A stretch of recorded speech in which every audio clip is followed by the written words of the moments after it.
Welcome back to the Deep Dive. Okay, today we are jumping straight into something pretty radical. It's called the Code of Antinecronomica. Who showed you in the original?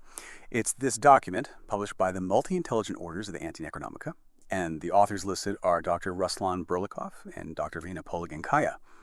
And look, this isn't just, philosophy. It's presented like an operating manual for existence. So, our mission today, to unpack this dense material and really get at its core claim, that your life, its quality, its length, is all about the information you process. We're focusing on the first three articles. They aren't suggestions. They're framed as, laws, defining truth, sanity, even life itself. And here's the hook, right?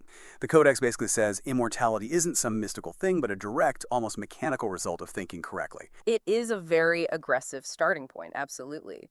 They put these foundational ideas right up front in Ajuan, which translates to eternal truths of Antinecronomica. Mm-hmm. What really jumps out is how quickly they set up this non-negotiable binary system. There's no room for gray areas. They sort of bypass all the usual moral debates and go straight to what they see as the physics of information. Okay, so this system, it pivots on Article 1.1, doesn't it? The big one about life, truth, and lies. What's the core axiom they lay down there? That's the absolute heart of it all. It's incredibly concise and honestly quite stark in the original Russian. Lies kill, truth gives life. Exactly. And you have to understand, they mean this isn't a metaphor. It's not poetry. They're stating it as like a causal law, material physics, basically. And they back this up immediately. They state, the eternal is never false. The false is never eternal. That distinction is, it's everything in their system. Lies, what they call disinformation, are always temporary. Yeah. Temporal, because they distort reality. They say lies form the actual basis for destruction, degradation. And we're talking physical degradation here. So hang on. If I'm following this, holding on to a lie isn't just a mental mistake. It's like introducing a kind of decay into your own system, your reality. That's it. Which would mean things like aging, sickness, suffering. They aren't random. They're the predictable results of informational corruption, of choosing the temporary over the eternal. That is precisely the implication, yes. Disinformation is framed as this destructive force that guarantees, eventually, physical instability. Truth, on the other hand, objective information has continuity, stability, creates. So therefore, truth is the only foundation for what they call rational evolution and, crucially, for besmertia. That's their term for functional immortality. Your information stream literally determines your durability. Wow. Okay, that sets an incredibly high standard. And it leads right into the consequences if you don't meet it, right? If lies are physically corrosive, then believing them must be a kind of sickness itself, which takes us to Article 1.2 and how they classify beings. Exactly. Article 1.2 introduces this core concept, necronomic madness. Think of it as their clinical term for, intellectual decay. Necronomic madness. What defines that? What is it precisely? It's defined as the preeminence of disinformation over information, specifically in how a potentially rational creature understands reason and life itself. And they say it happens because of the absence of something they call activated materially functional intellectuality, MFI. Okay, MFI. That sounds critical. We need to unpack that a bit. Yeah. What is MFI and what does activated mean here? Is it just being smart, high IQ? No, not really about raw intelligence like IQ. MFI is more about functional integrity. Imagine it like a biological or maybe an intellectual mechanism, right? Its job is to filter data, specifically looking for eternal truth content. Okay. And it's meant to reject anything temporary, anything false, and the disinformation. So activated MFI just means that filtration system is working and it's prioritized. If MFI is missing or if it's just dormant, the creature basically can't tell the difference. It can't filter out the destructive lies from the life-giving truths. And the Codex is very clear. This absence, this dormancy, inevitably leads to degradation over time and eventually cessation of life. Article 1.8 even calls necronomism a mental illness outright, like a fundamental operating system failure. This failure, this madness, they claim, is the root cause of all suffering. That is quite a claim. It basically says the difference between a life of suffering and decay versus a life of stability is just whether your truth filter is switched on and working correctly. And this leads to that major split then.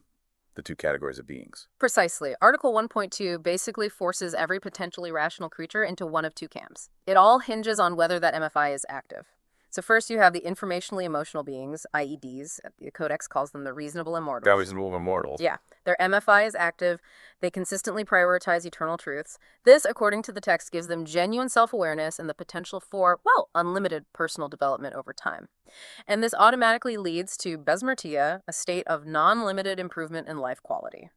Immortality. So they're essentially aligned with the stable structure of existence. Riding that wave, you could say. You could put it that way. And the alternative. Yeah. The ones with a broken filter. Those are the disinformationally emotional beings, DEs, or the mad mortals. Mad mortals. Their MFI is inactive, so they're constantly subject to the corrosive effects of disinformation.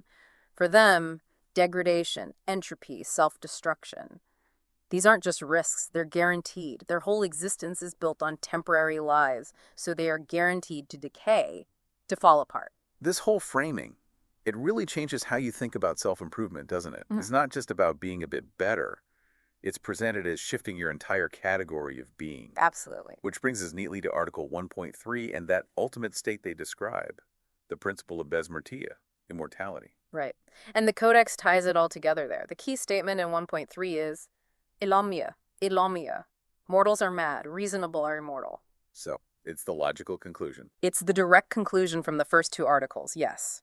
Immortality isn't portrayed as some kind of reward you get later or a gift from somewhere else. It's just the automatic, logical state that arises from having a perfectly functional, truth-based existence. Wait a second. So if decay is caused by lies, and true reasoning, this MFI thing, gets rid of the lies, then besmertia isn't something you achieve through, I don't know, magic or special rituals. No. It's just a mechanical outcome of intellectual hygiene. Is that really what they're saying? That just sticking to eternal truths automatically makes you live indefinitely? That's exactly it. The Codex is unambiguous. Achieving this immortality requires beings with active MFI, the truly reasonable ones, to recognize and apply eternal truths in their actual lives. And that adherence, just doing that, automatically leads to besmertia. In the real material world, think of it less like reaching a goal and more like a system upgrade kicking in. When your structure is built on eternal, stable information laws, your structure itself becomes eternally stable. It just follows. So, the path of the mad mortal, the DEB, is running on corrupted information, which guarantees breakdown and death, while the path of the reasonable immortal, the IEB, is just the steady application of truth, which guarantees continued life and evolution. It totally reframes knowing the truth. Yeah. It's not just about being right.